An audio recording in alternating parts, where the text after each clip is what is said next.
Es posible. Y, evidentemente, si lo que ordena la ley es justo, el que no la cumple es injusto, y si la ley prescribe alguna cosa en obsequio de otro y no se hace, es injusto el que no la ejecuta en favor de ese otro. La ley ordena ser templado y prudente, conservar sus bienes y cuidar su cuerpo, y dicta otras prescripciones de este género.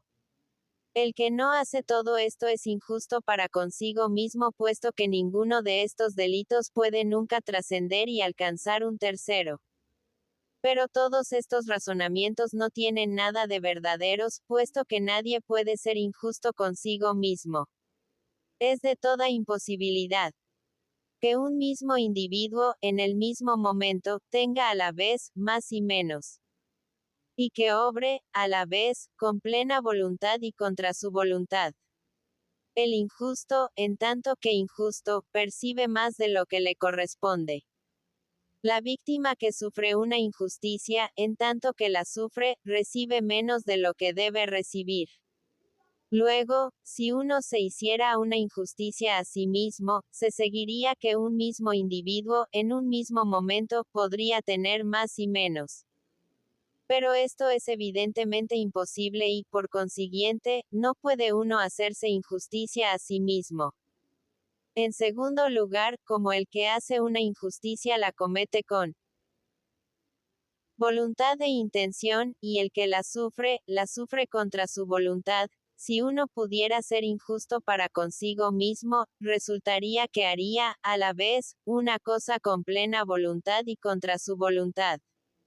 Esta es otra imposibilidad palpable, y, ya valga este argumento, ya valga el anterior, resulta que no es posible ser injusto para consigo mismo. El mismo resultado tenemos si descendemos a los delitos particulares. Se hace uno culpable de delito cuando niega un depósito o comete un adulterio, un robo o cualquiera otra injusticia particular. Pero no puede uno negarse a sí mismo un depósito que se le ha confiado, no. Puede cometer un adulterio con su propia mujer, no puede robar su propio dinero. Y, por consiguiente, si son estos todos los delitos posibles y no puede cometerse uno solo contra sí mismo, resulta de aquí que es imposible ser culpable y cometer un delito contra sí. Si todavía se sostiene que puede ser esto posible, se habrá de convenir en que la injusticia, en tal caso, nada tiene de social y política, y que es puramente doméstica o económica. He aquí cómo, dividida el alma como está, en muchas partes, una es mejor y, otra es peor. Y si cabe una injusticia en el alma, únicamente será de unas partes respecto de las otras. La injusticia doméstica o económica solo puede distinguirse relativamente a lo peor y a lo mejor, para que sea posible que haya justicia e injusticia del individuo para consigo mismo. Pero aquí no nos ocupamos de esta clase de justicia, sino únicamente de la justicia política, es decir, de la que se ejerce entre ciudadanos iguales. En resumen, el individuo, en punto a los delitos que son objeto de nuestro estudio, no puede ser culpable para consigo mismo. Pero aún se puede preguntar, ¿quién es el culpable en el alma? ¿En qué parte reside el delito? Es en la parte del alma que tiene una disposición injusta, o en la que juzga con injusticia, o en la que hace la partición injustamente, como sucede en las luchas y en los concursos. Si se recibe el premio de mano del presidente, que es el que decide, no se, hace una injusticia, aunque el premio haya sido dado injustamente. El único culpable de la injusticia cometida es el que ha juzgado mal y dado mal el premio. Y aun el presidente es culpable en un sentido, y no en otro. Lo es en tanto que no ha fijado lo justo conforme a la verdad y a la naturaleza. Pero en tanto que ha dado su fallo según sus propias luces, no es ni injusto, ni culpable. Capítulo 32 de la razón.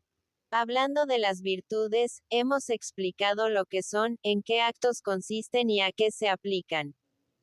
Además, hemos dicho, fijándonos en cada una de ellas en particular, que el que las practica se conduce lo mejor posible y según la recta razón. Pero limitarse a esta generalidad y decir que es preciso obedecer a la recta razón es como si dijera alguno que para conservar la salud deben usarse alimentos sanos. Consejo muy obscuro, y si yo lo diera, se me respondería. Indicad con precisión las cosas sanas que recomendáis. Lo mismo sucede con la razón, y puede preguntarse también, ¿qué es la razón y qué es la recta razón? Para responder a esta pregunta, lo primero que debe cuidarse es de especificar bien la parte del alma en que radica la razón que se busca. Ya antes, en una sencilla indagación que hicimos sobre el alma, vimos que hay en ella una parte que está dotada de razón, y otra que es irracional. A su vez, la parte del alma que está dotada de la razón se divide en otras dos, que son la voluntad y el entendimiento que es capaz de ciencia. Estas partes del alma son diferentes, lo cual se prueba por la diferencia misma de sus objetos. Así como son cosas diferentes entre sí el color, el sabor, el sonido y el olor, así la naturaleza les ha designado sentidos especiales y diversos. Percibimos el sonido por el oído, el sabor por el gusto, el color por la vista. Debe suponerse que la misma ley se aplica a todo lo demás, y puesto que los objetos son diferentes, es preciso también que las partes del alma que nos los hacen conocer, sean diferentes corno ellos. Una cosa es lo inteligible y otra es lo sensible, y como es el alma la que nos hace conocer lo uno y lo otro, es preciso que la parte del alma que se refiere a lo sensible sea distinta que la que se refiere a lo inteligible. La voluntad y la libre reflexión se aplican a las cosas de sensación y de movimiento. En una palabra, a todo lo que puede nacer y perecer. Nuestra voluntad delibera acerca de las cosas que depende de nosotros hacer o no hacer después de una decisión previa, y en las que la voluntad y la preferencia reflexiva pueden ejercitarse obrando o no, según nuestra elección. Pero siempre recae sobre cosas sensibles y que están en movimiento para mudar de una manera o de otra. Por consiguiente, la parte del alma que elige y se determina se refiere, al obrar según la razón, a las cosas sensibles. Sentados estos puntos, y puesto que la razón se aplica a la verdad, debemos indagar cuáles son las condiciones de lo verdadero en el alma. Puede alcanzarse lo verdadero por la ciencia, la prudencia, el entendimiento, la sabiduría y la conjetura. Debemos preguntarnos, para conservar el enlace con lo que precede, a qué objeto se refiere cada una de estas facultades. Desde luego, la ciencia se aplica a lo que puede saberse, y este dominio se extiende tan allá como la demostración y el razonamiento. En cuanto a la prudencia, se aplica solo a las cosas factibles y prácticas, que hay posibilidad de buscar o de evitar, que depende de nosotros hacer o no hacer. Pero en las cosas que el hombre puede producir y en las que puede obrar, es preciso distinguir con cuidado de una parte lo que produce, y de otra lo que simplemente obra. Con respecto a lo que produce, siempre hay un resultado final distinto del hecho de la producción. Así en la arquitectura, que está destinada a producir la casa, el fin especial que se propone es la casa, independientemente de la construcción misma que produce esta casa. Lo mismo sucede con la carpintería y con todas las artes en general, que tienden a producir alguna cosa. En cuanto a las cosas puramente prácticas, no tienen otro fin que la acción misma. Por ejemplo, cuando se toca la lira no hay otro fin que el acto mismo que uno hace, porque el acto y el simple hecho de tocar son, en este caso, el fin que nos proponemos. Así, pues, la prudencia se aplica a la acción y a las cosas de pura acción sin resultado ulterior. Y el arte se aplica a la producción y a las cosas que se producen, porque el uso del arte recae más bien en las cosas que se producen que en aquellas sobre las que simplemente se obra. Y así, puede decirse que la prudencia es la facultad que escoge voluntariamente y que opera en las cosas en las que depende de nosotros el obrar o no obrar, y todas las cuales tienen, en general, lo útil por objeto. La prudencia, a mi juicio, es una virtud y no una ciencia, porque los hombres prudentes son dignos de alabanza, y de alabanza solo es objeto la virtud. Además, cabe virtud en toda ciencia, pero no cabe, propiamente hablando, en la prudencia, porque la prudencia es ella misma la virtud. En cuanto a la inteligencia, se aplica a los principios de las cosas inteligibles y de los seres. La ciencia solo se refiere a las cosas que admiten demostración.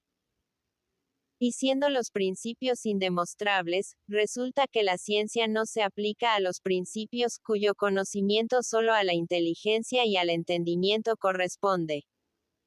La sabiduría es un compuesto de la ciencia y del entendimiento, porque la sabiduría está en relación a la vez con los principios y con las demostraciones, que se derivan de los principios y son el objeto propio de la ciencia. En tanto que la sabiduría toca a los principios, participa del entendimiento. Y en tanto que toca a las cosas, que son demostrables como consecuencias de los principios, participa de la ciencia. Luego la sabiduría se compone de ciencia y de entendimiento. Y se aplica a las cosas, a las que se aplican igualmente el entendimiento y la ciencia. En fin, la conjetura es la facultad por la que procuramos, en todos los casos en que las cosas presentan un doble aspecto, distinguir si son o no son de tal o de cual manera. La prudencia y la sabiduría, que acabamos de definir, son o no una sola y misma cosa. La sabiduría se dirige a las cosas a que alcanza la demostración y que son inmutablemente siempre lo que son. Pero la prudencia, lejos de referirse a las cosas de esta clase, se refiere a las cosas que están sujetas a cambio.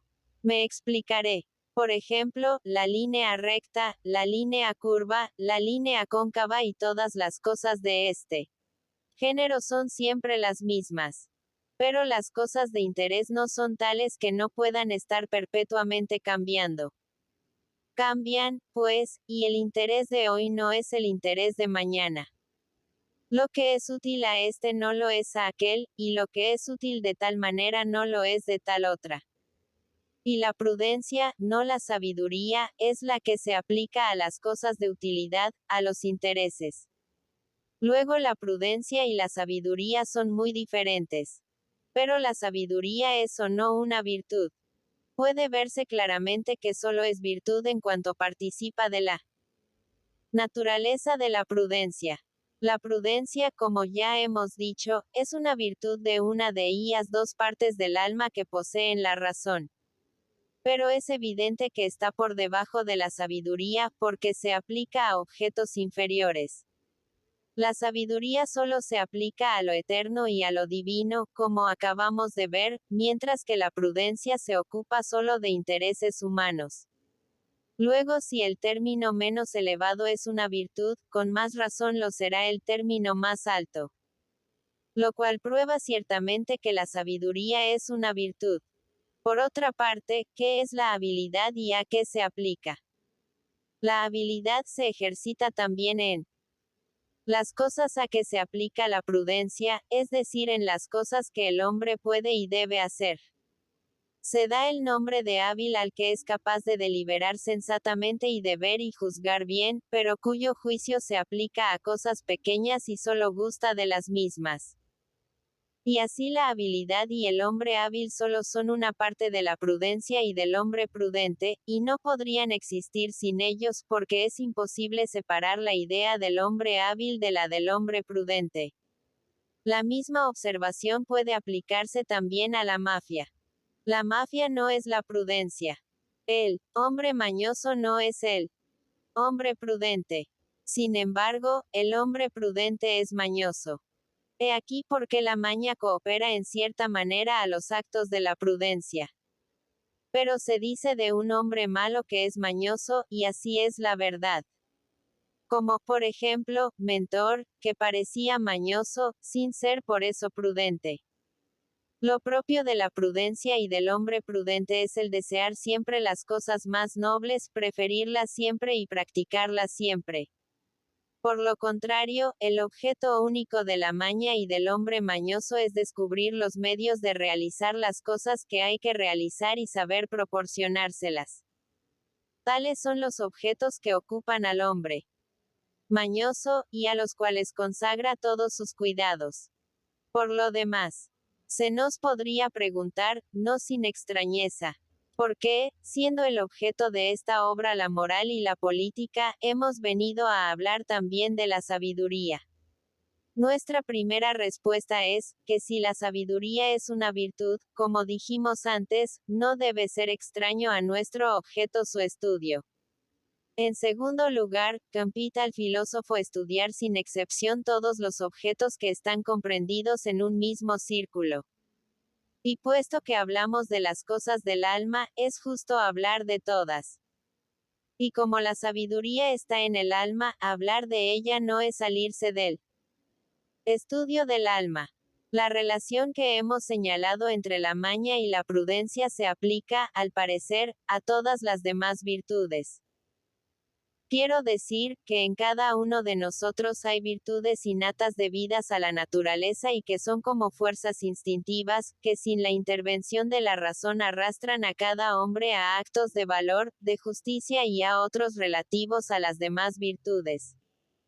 Me apresuro a decir que estas virtudes se forman también bajo la influencia del hábito y de la voluntad.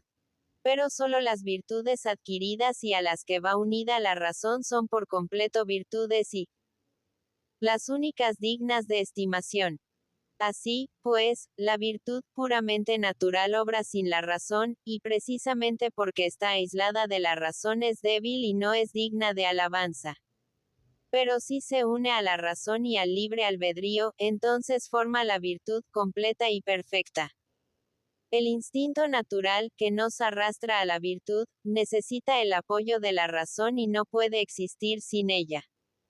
Por otra parte, la razón y el libre albedrío no llegan a formar completamente la virtud por sí solos, sin la tendencia instintiva que da la naturaleza. Esto prueba que Sócrates no está en lo exacto, cuando pretende que la virtud no es más que la razón, porque sostiene que de nada sirve hacer actos de valor y de justicia, si no se sabe que se hacen y si no se determina uno a ello mediante la razón en la elección que hace.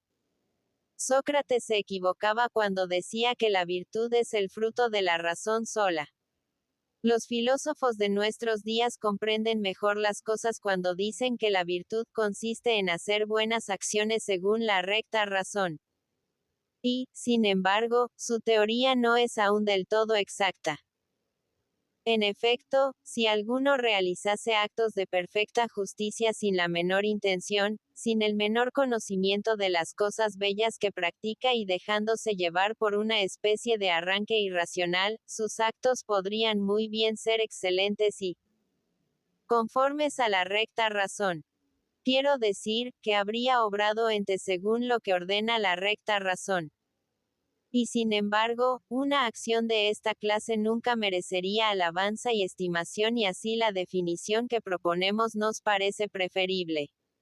Entendiendo que la virtud es el instinto natural guiado hacia el bien por la razón, porque en este caso es, a la vez, la virtud y una cosa digna de estimación y alabanza. En cuanto a la cuestión de saber si la prudencia es o no realmente una virtud, he aquí un argumento que prueba clarísimamente que lo es.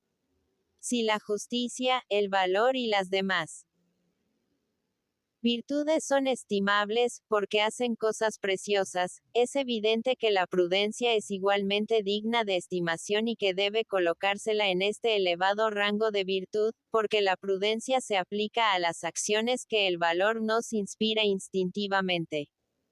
En general el valor realiza su obra por entero según se lo aconseja la prudencia. Y por consiguiente, si el valor es laudable en sí mismo, porque hace lo que la prudencia le ordena, la prudencia con más razón debe ser absolutamente laudable y absolutamente una virtud. La prudencia es o no una virtud activa y práctica. Esto se puede ver más claramente observando las diversas ciencias. Tomemos por ejemplo la arquitectura. En este arte hay por una parte el que llamamos arquitecto, que dirige todo el trabajo, y por otra parte el que obedece al arquitecto, sirviéndole, y se llama albañil. Este último es el que hace la casa, pero el arquitecto, en cuanto el albañil la construye en vista de sus planos, también hace la casa. Lo mismo sucede en todas las demás ciencias que producen algo, y en las que habrán de distinguirse el que guía y el obrero que ejecuta. El jefe produce hasta cierto punto una cierta cosa, y produce esta misma obra que hace el obrero que obedece a sus órdenes. Si sucede absolutamente lo mismo con las virtudes, lo cual parece muy probable y muy racional, se sigue la prudencia es también una virtud que obra una virtud práctica. Porque todas las virtudes son activas y prácticas, y la prudencia desempeña en medio de ellas, en cierta manera, el papel de jefe y de arquitecto. Lo que ella prescribe lo ejecutan fielmente así las virtudes corno los corazones por ellas inspirados. Y puesto que las virtudes son activas y prácticas, la prudencia lo es como lo son ellas. En fin, otra cuestión será saber si la prudencia manda o no manda, como sea sostenido, y no sin motivo, a las otras partes del alma. No me parece que deba mandar a las partes que son superiores respecto de ella, por ejemplo, a la sabiduría. Pero se dice que vigila y gobierna soberanamente todas las demás partes del alma, prescribiéndoles lo que han de hacer. Mas si es el jefe, quizá lo es en el alma, como el administrador en el seno de la familia, que es dueño de todo y dispone de todo, pero en el fondo no es el que manda absolutamente, puesto que no hace más que procurar descanso a su principal, el cual, si se distrajera con todos estos cuidados imprescindibles, se vería en la necesidad de renunciar a todas las bellas y nobles cosas que pudieran convenirle. La prudencia, semejante a este útil servidor, es como el administrador de la sabiduría, y procura a ésta el tiempo que necesita para realizar su obra suprema, conteniendo y moderando las pasiones. Libro segundo. Capítulo primero de la moderación. Después de lo que precede, quizá convendrá tratar de la moderación y decir qué es, en qué caso se manifiesta y a qué se aplica. La moderación es una cualidad del hombre que exige menos de lo que podrían procurarle sus derechos fundados en la ley. Hay una multitud de cosas, respecto de las que el legislador es impotente para determinar casos particulares, disponiendo solo de una manera general. Ceder de su derecho en las cosas de este género y no pedir más de lo que el legislador hubiera querido, pero que no ha podido precisar en todos los casos particulares a pesar de su deseo, es hacer un acto de moderación. Pero el hombre moderado no reduce indistintamente todos sus derechos. Así que no rebaja nada de los que debe a la naturaleza, y que son verdaderamente derechos. Solo reduce sus derechos legales, aquellos que el legislador, a causa de su impotencia, ha debido dejar indecisos. Capítulo 2 de la equidad. La equidad, que asegura la rectitud del juicio, se aplica a los mismos casos que la moderación, es decir, a los derechos pasados en silencio por el legislador, que no ha podido determinarlos con precisión.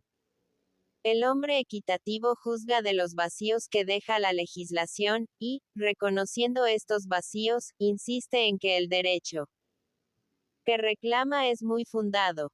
El discernimiento es, pues, lo que constituye al hombre equitativo.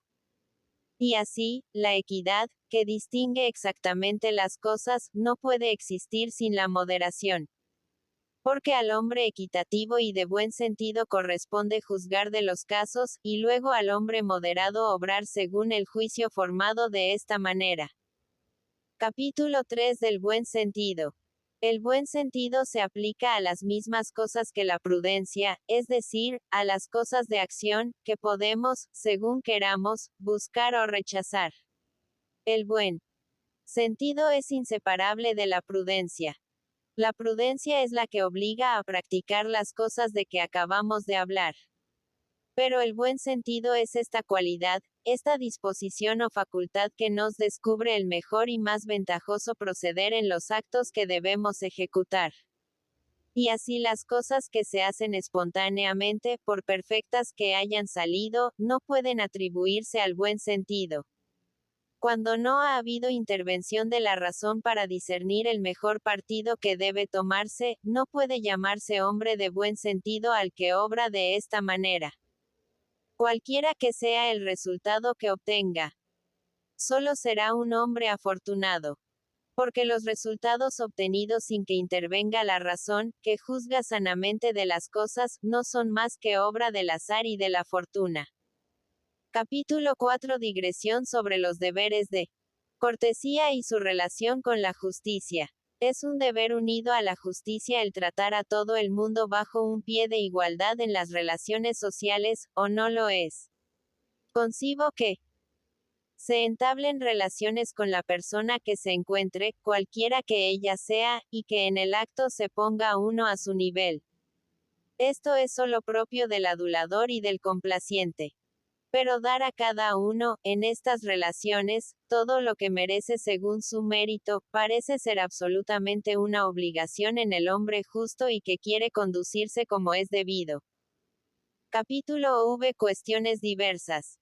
Pueden suscitarse objeciones contra algunas de las teorías precedentes, diciendo: si cometer una injusticia es dañar a alguno con plena voluntad, sabiendo que se le daña, quién es el dañado, cómo, y por qué se le daña. Y si, además, el daño hecho a otro y la injusticia cometida solo pueden recaer sobre los bienes y en ellos bienes exclusivamente, se sigue de aquí que el hombre que comete una injusticia, el hombre injusto, sabe perfectamente lo que es el bien y lo que es el mal. Y conocer precisamente estos matices delicados es lo propio del hombre prudente, es lo propio de la prudencia. Pero es un absurdo manifiesto creer que este bien admirable que se llama la prudencia, que es el primero de los bienes, sea propio del hombre injusto. No deberá decirse, más bien, que la prudencia no puede ser jamás compañera del hombre injusto. El hombre injusto no es capaz de juzgar, ni busca lo que es absolutamente bien y ni aun lo que es especialmente su propio bien y ni aun lo que es especialmente su propio bien. Se engaña siempre en esto, mientras que la función eminente de la prudencia consiste en discernir con seguridad las cosas de este género. Aquí sucede lo que en la medicina.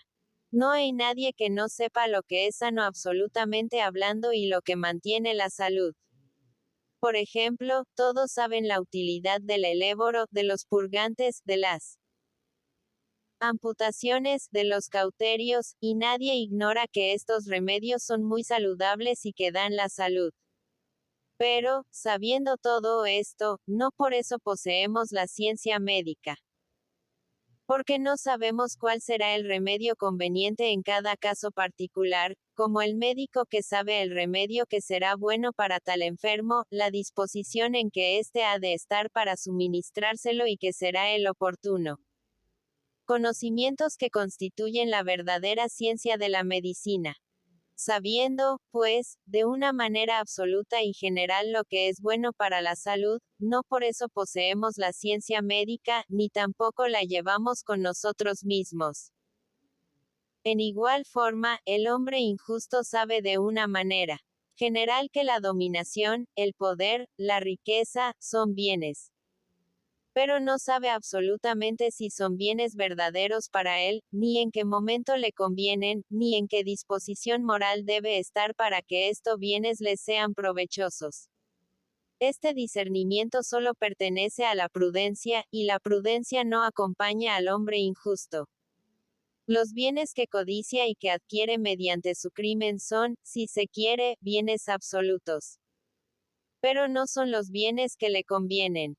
La riqueza y el poder, absolutamente hablando, son bienes, pero no son bienes para tal hombre en particular.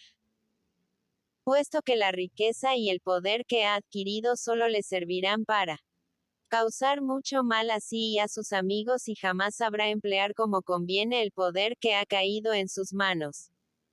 Otra cuestión bastante embarazosa se puede también suscitar, y consiste en saber si la injusticia es o no posible contra el hombre malo. He aquí lo que puede decirse.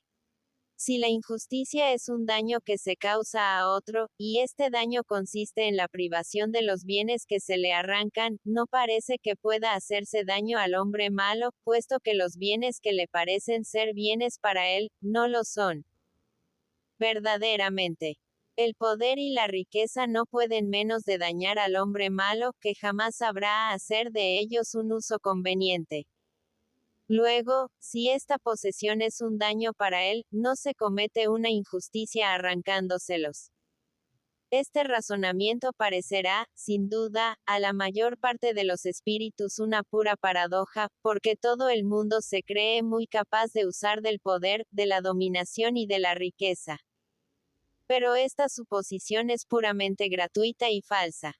El legislador mismo es de este dictamen, pues se guarda bien de confiar el poder a todos los ciudadanos sin distinción. Lejos de esto, fija con cuidado la edad y la fortuna que cada uno debe tener para tomar parte en el gobierno.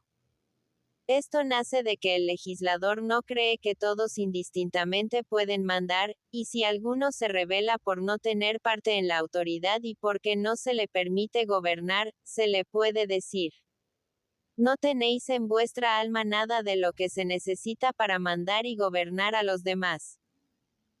En lo que corresponde al cuerpo debe tenerse en cuenta que, para tratarle bien, no basta tomar únicamente cosas absolutamente buenas, sino que, si se quiere curar una salud resentida, es preciso seguir un régimen y reducirse, por lo pronto, a una pequeña cantidad de agua y de alimentos.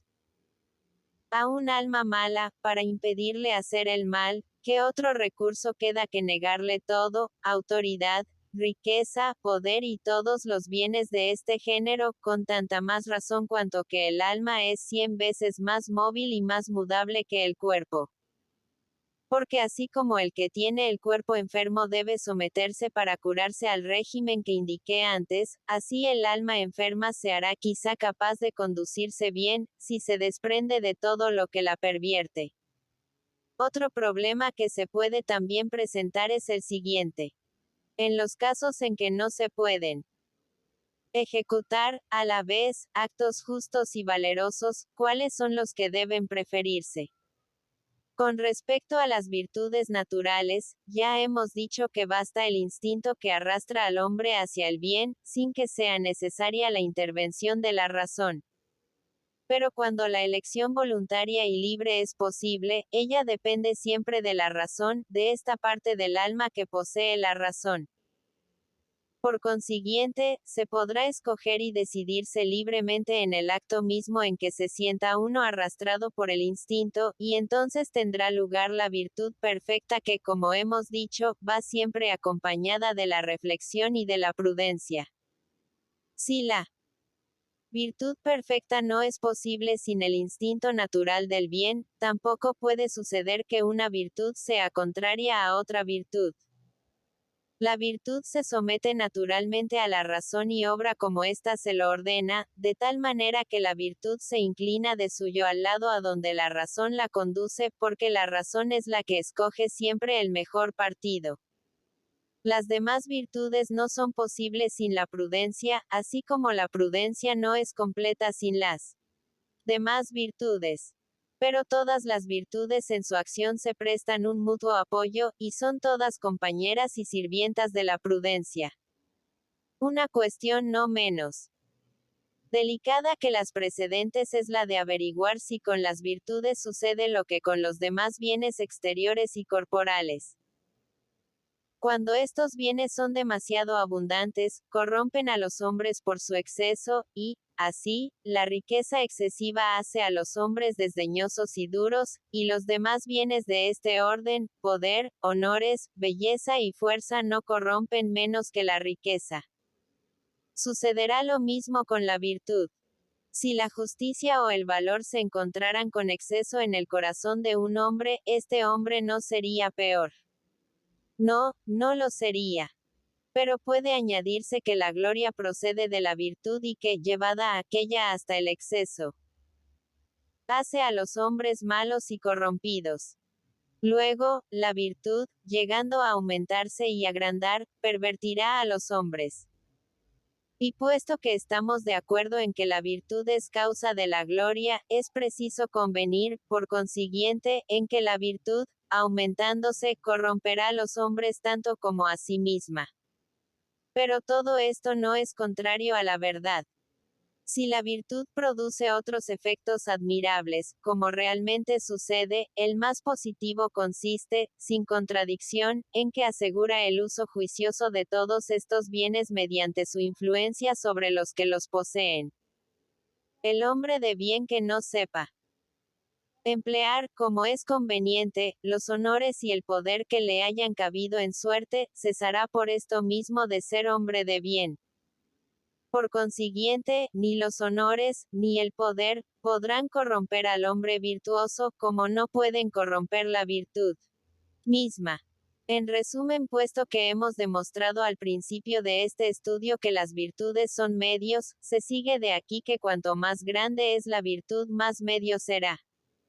Y que la virtud, al aumentarse, lejos de hacer a los hombres más malos, deberá, por lo contrario, hacerlos mejores, porque el medio de que hablamos es el medio entre el exceso y el defecto en las pasiones que agitan al corazón del hombre. Pero no hablemos más sobre esta materia.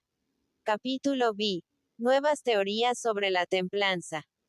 Después de lo que precede, es indispensable comenzar un nuevo estudio y tratar de la templanza y de la intemperancia, pero como esta virtud y este vicio tienen algo de extraño, no deberá sorprender si las teorías, con cuyo auxilio se las explica, parecen igualmente extrañas. La virtud de la templanza no se parece a ninguna otra. En todas las demás virtudes la razón y las pasiones arrastran en el mismo sentido y no se contradicen. En la templanza sucede lo contrario. La razón y las pasiones están directamente opuestas entre sí. En el alma, las tres cualidades que podemos llamar malas son el vicio, la intemperancia y la brutalidad. Más arriba hemos explicado lo que son el vicio y la virtud, y en qué consisten, y ahora nos resta hablar de la intemperancia y de la brutalidad. Capítulo 7 de la brutalidad. La brutalidad es, en cierta manera, el vicio llevado hasta el último extremo, y cuando vemos un hombre absolutamente depravado, decimos que no es un hombre, sino un bruto, representando, la brutalidad uno de los grados del vicio. La virtud opuesta a esta odiosa cualidad no tiene nombre especial, pero, cualquiera que sea, puede decirse que trasciende del hombre y que es la virtud de los héroes y de los dioses. Esta virtud ha quedado sin nombre, porque la virtud no puede aplicarse a Dios, está por encima de la virtud y no se arregla por ella, puesto que, en otro caso, sería la virtud superior a Dios. He aquí por qué la virtud opuesta a la brutalidad no puede tener nombre particular. Es divina y supera a las fuerzas del hombre. Y así como la brutalidad es un vicio, que en un sentido es extraño al hombre, así la virtud que se opone a esta degradación no lo es menos. Capítulo 8 de la templanza. Para explicar bien la templanza y la intemperancia, debemos ante todo, exponer la discusión de que han sido objeto y las teorías que se han suscitado, algunas de las cuales son contrarias a los hechos. Estudiando las cuestiones que se han promovido y comprobándolas nosotros mismos, llegaremos a descubrir en lo posible la verdad en estas materias. Y este será el mejor método y el que más fácilmente nos puede conducir para conseguirlo. El viejo Sócrates llegó hasta suprimir y negar enteramente la intemperancia, sosteniendo que nadie hace el mal con conocimiento de causa. Pero el intemperante, que no sabe dominarse, parece que hace el mal sabiendo que es mal, arrastrado y todo por la pasión que le domina. Resultado de esta opinión, Sócrates creyó que no había intemperancia. Pero este es un error. Es un absurdo atenerse a semejante razonamiento y negar un hecho que es de toda certidumbre. Sí, hay hombres intemperantes. Y saben muy bien que, al obrar como obran, hacen mal. Puesto que la intemperancia es una cosa real, pregunto si el intemperante tiene una ciencia de cierta especie que le hace ver y buscar las malas acciones que comete. Por otra parte, parecería absurdo que lo que hay en nosotros de más poderoso y más firme sea dominado y vencido por ninguna otra cosa. Ahora bien, de todo lo que existe en nosotros, la ciencia es, sin contradicción, lo estable y lo más fuerte, y esta observación tiende a probar que el intemperante no tiene el conocimiento de lo que hace. Mas si no tiene precisamente la ciencia, tiene, por lo menos, la opinión, tiene la sospecha.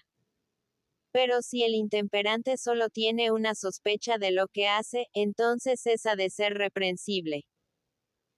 Si hace alguna cosa mala sin saber precisamente que es mala, sino suponiéndolo mediante una opinión incierta, se le puede perdonar que se deje llevar del placer, puesto que comete el mal no sabiendo exactamente que es mal, y presumiéndolo tan solo.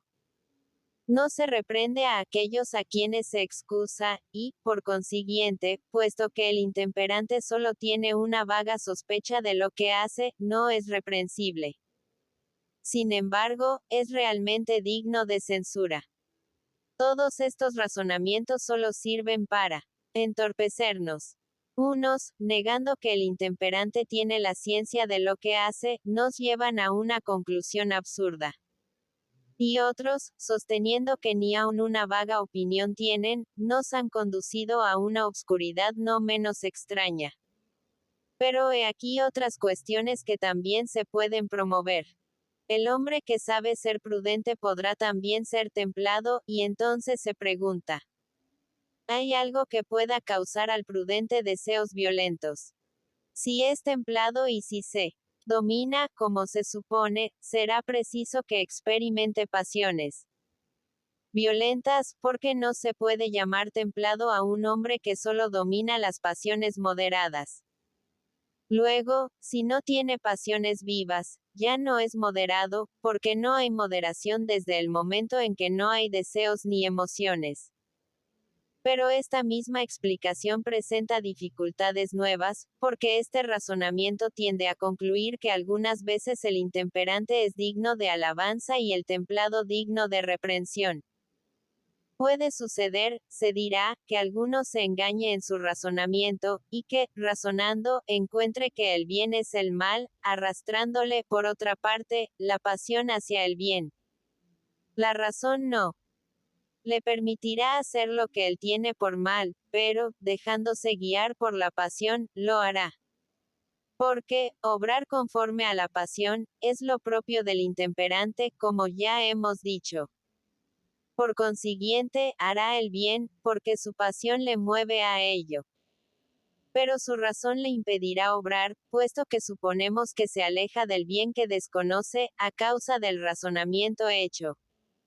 Luego, este hombre será intemperante y, sin embargo, será laudable, puesto que lo es en tanto que obra el bien. Y he aquí un primer resultado que es perfectamente absurdo. Partamos también de esta misma hipótesis, y supongamos que este hombre se extravía usando de su razón, la cual le hace creer que el bien no es el bien, y que al mismo tiempo su pasión le conduzca igualmente a obrar bien. Pero la templanza consiste en resistir, mediante la razón, las pasiones y los deseos que uno siente en su alma. Y así, este hombre que se verá engañado por su razón, estará impedido de ejecutar lo que su pasión desea, y, por consiguiente, de hacer el bien, puesto que al bien es al que le conducía su pasión. Pero el que no sabe hacer el bien en los casos en que es de su deber hacerlo, es reprensible. Luego, el hombre templado será algunas veces digno de reprensión. Esta segunda consecuencia es tan absurda como la otra. Otra cuestión tiene por objeto indagar si puede tener lugar la intemperancia y ser uno intemperante en el uso de toda especie de cosas y en la busca de todas ellas. Si es uno intemperante, por ejemplo, en punto a riqueza, honores, cólera, gloria y todas las cosas en que los hombres parecen mostrarse intemperantes. O bien, si la intemperancia solo se aplica a un orden especial de cosas. He aquí cuestiones que parecen dudosas y que, precisamente, hay que resolver. Ante todo, discutamos la cuestión relativa a la ciencia que se niega al intemperante. Como ya lo hemos hecho ver, es un absurdo suponer que un hombre que tiene la ciencia, la pierda de repente o la deje escapar. El mismo razonamiento tiene lugar respecto a la simple opinión y a la vaga sospecha, y no hay aquí ninguna diferencia entre la opinión incierta y la ciencia precisa. Desde el momento en que la simple opinión, a causa de su misma vivacidad, se ha hecho sólida e inquebrantable, no la separará ya la menor diferencia de la ciencia con respecto a los que tienen estas opiniones, porque creerán que las cosas son realmente como su opinión se las hace ver. Heráclito de Éfeso, al parecer, tenía esta opinión imperturbable en todas las creencias que engendraba. Y así, nada tiene de absurdo el creer que el intemperante, ya tenga la ciencia verdadera, ya la simple opinión, tal como aquí la suponemos, pueda hacer el mal. Esto nace de que la palabra saber tiene un doble sentido. En uno, saber significa poseer la ciencia, y decimos que alguno sabe alguna cosa cuando posee la ciencia de esta cosa. Y en otro, saber significa obrar en conformidad a la ciencia que se tiene. Y así, el intemperante puede ser muy bien el hombre que tiene la ciencia del bien, pero que no obra conforme a esta ciencia. Desde el acto que no obra conforme a esta ciencia, no es un absurdo sostener que puede hacer el mal en el acto mismo de tener la ciencia del bien. Este hombre se encuentra en el mismo caso que los que están dormidos, los cuales podrán tener la ciencia, pero harán y experimentarán durante el sueño una multitud de cosas que repugnen a la ciencia, porque en este estado la ciencia no obra en ellos. Lo mismo sucede al intemperante. Se parece al hombre dormido, y no obra ya conforme a la ciencia que posee. Tal es la solución de la cuestión que se había suscitado sobre este punto, porque se preguntaba si en este momento el intemperante pierde la ciencia que posee o si la ciencia le falta en tal momento. Las dos suposiciones parecen igualmente insostenibles. Pero he aquí otra explicación que puede hacer esto perfectamente evidente. Ya hemos dicho en los analíticos que el silogismo se forma de dos proposiciones, una universal, y otra comprendida en esta, que es particular. Por ejemplo, yo sé curar a todo hombre que tiene fiebre. Es así que el que tengo a la vista tiene fiebre. Luego, yo sé curar a este hombre en particular. Pero puede suceder que sepa yo de ciencia universal y general lo que no sé de ciencia particular. Puede incurrirse en un error en este último caso hasta por alguno que tenga ciencia. Por ejemplo, tal persona sabe curar a todo hombre que tiene fiebre, pero, sin embargo, no sabe en particular que un hombre dado tiene fiebre. He aquí cómo, en igual forma, el intemperante puede cometer una falta, por aunque tenga la ciencia de aquello que él practica, porque puede suceder muy bien que el intemperante tenga esta ciencia general de que tales cosas son malas y dañosas, sin que por eso sepa claramente que tales cosas en particular son malas y dañosas para él. Y así se engañará, a pesar de tener la ciencia, porque posee la ciencia general y no la ciencia particular. No es, pues, absurdo sostener que el intemperante hará el mal, aun teniendo la ciencia de lo que hace. Lo mismo sucede, poco más o menos, en el caso de embriaguez. Los ebrios, cuando su embriaguez les ha abandonado, vuelven a ser lo que eran antes. La razón y la ciencia no han desaparecido de ellos, sino que han sido dominadas y vencidas por la embriaguez, y, libres de ella, vuelven a su estado ordinario. Lo mismo sucede al intemperante. La pasión que le domina impone silencio a la razón, pero cuando la pasión cesa, como cesa la embriaguez, el intemperante vuelve a lo que era antes de ceder ante ella. Pasemos ahora a otro razonamiento bastante embarazoso, con el cual se quiere demostrar que algunas veces la intemperancia puede ser digna de alabanza, y la templanza digna de reprensión. Este segundo razonamiento no vale más que el primero. El templado, lo mismo que el intemperante, no es aquel a quien engaña su razón. Es el hombre que tiene la razón recta y sana, y que juzga mediante ella lo que es malo y lo que es bueno. Pero que se hace intemperante cuando desobedece a esta razón, y templado cuando se somete a ella sin dejarse llevar de las pasiones que siente. De un hombre que tiene por cosa horrible golpear a su padre, pero que se abstiene de hacerlo cuando casualmente le acomete este deseo abominable, no puede decirse que sepa dominarse y que por este motivo se le deba llamar templado. Pero, si en todos los casos de este género que pueden proponerse, no hay templanza ni intemperancia, la intemperancia no puede ser digna de alabanza, ni la templanza digna de reprensión, como se pretendía. Hay intemperancias que solo son productos de enfermedades, y hay otras que son naturales. Por ejemplo, es un efecto de enfermedad el no poder dejar de arrancarse los cabellos y roerlos. Cuando se domina este extraño capricho, no por esto es uno digno de alabanza, ni tampoco reprensible por no poder dominarlo. O, cuando menos, la victoria o la derrota son de muy poca importancia en este caso. De otra parte, hay arrebatos que son naturales. Por ejemplo, compareciendo ante el tribunal un hijo por haber golpeado a su padre, se defendió diciendo a los jueces: también él golpeó a su padre, y fue absuelto porque creyeron los jueces que este era un delito natural que estaba en la sangre. Lo cual no impide que si alguno ha sido, en un caso dado, bastante dueño de sí mismo para no golpear a su padre, no merezca absolutamente la alabanza por haberse abstenido de tan odiosa acción. Pero no son la templanza y la intemperancia, consideradas en estas condiciones excepcionales, de las que tratamos aquí, puesto que solo son objetos de nuestro estudio de las especies de templanza y de intemperancia que nos hacen absolutamente dignos de alabanza o de reprensión. Entre los bienes unos son exteriores a nosotros, como la riqueza, el poder, los honores, los amigos o la gloria. Hay otros que no son necesarios, y que son corporales, como las que se refieren al tacto y al gusto. El hombre intemperante en las cosas.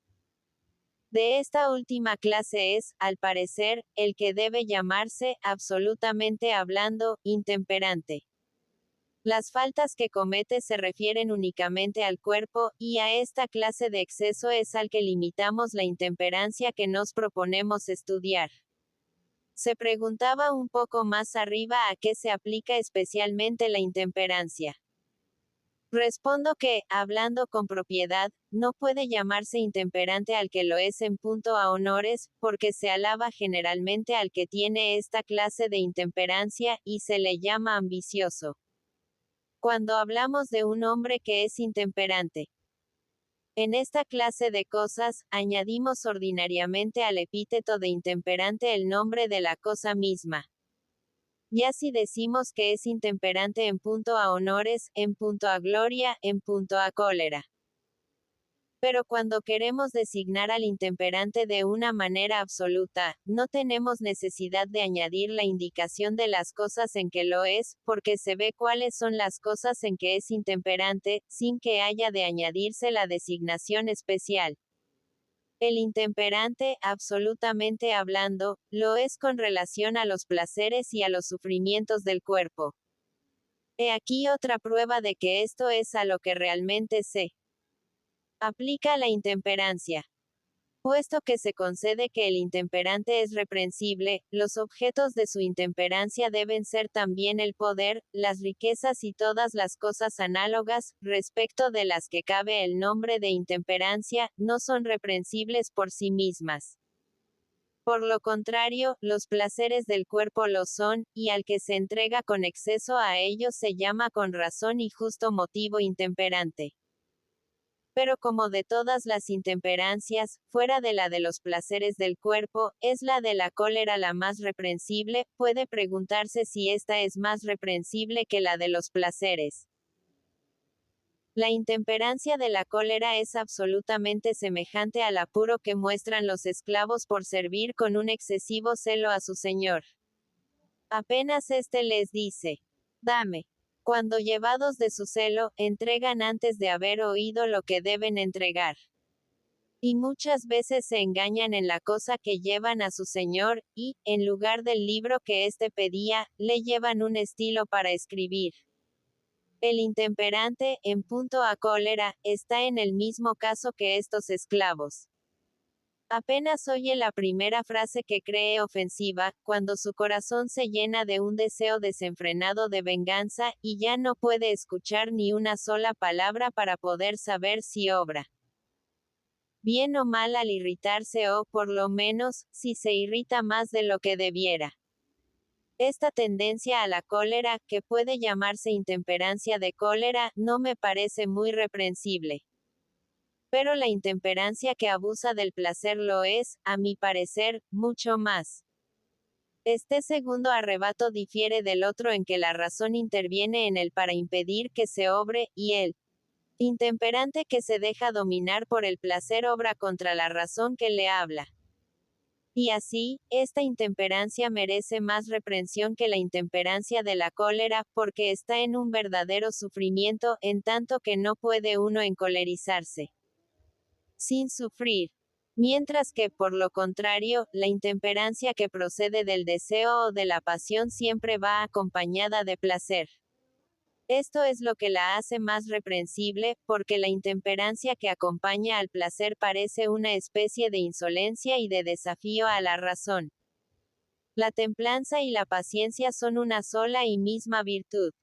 La templanza se refiere a los placeres, y es hombre templado el que sabe dominar sus peligrosos atractivos.